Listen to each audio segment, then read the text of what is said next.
Hello सांग माने मु नहीं आसी आज झटा झटा को मार्केट रो नहीं आसी फ्रेश फ्रेश झटा ताकू आमे प्रथमे गोटी गोटी करी सफा कर दबा एपरि भाबरे तार दी पटू सफा कर दबा तापर मझिरु गड़ी कर दबा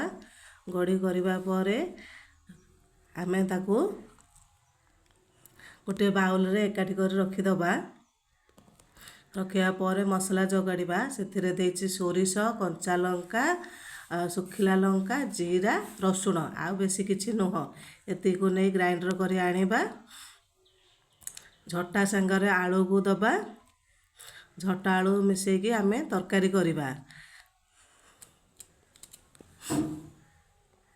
प्रथमे कढ़ई रे तेल दे सेथिरे जीरा दे देछि सेथिरे फुटिबा परे पियाज को देली पियाज सिझिबा पई किछि लूण दे देली भल भाबरे फुटण हे गला परे सेथिरे आमे दे दबा बाटी के रखी थिबा मसला मसला को आमे बेसी भाजिबानी अल्प भाजिबा काहेकि ना सोरिष पड़ची सेथि पई बेसी भाजिले टिके पितिरी लागे सेथि पई अल्प भाजी दबा भाजिबा पर आमे सेथिरे दे दबा पानी पानी फुटिबा परे किछि समय अपेक्षा करिया फुटिबा परे भल भाबरे सेथिरे आमे दे देबा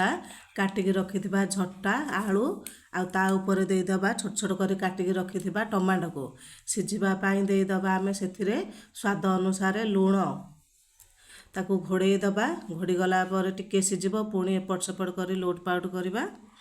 पुणी बाहर करी देखिबा पानी पूरा जुकजुकिया हे नथिबो टिके थिबो चाहिए जुकजुकिया मध्य करियो भल लागे किंतु मते टिके जुकजुकिया भल लागे सेथिबाई एहीपरि भाबरे मु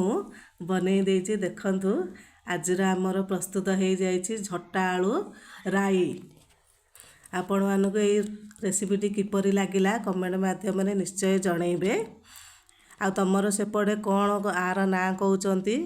मते कमेंट रे निश्चय जणैबे रहुछि बाय बाय।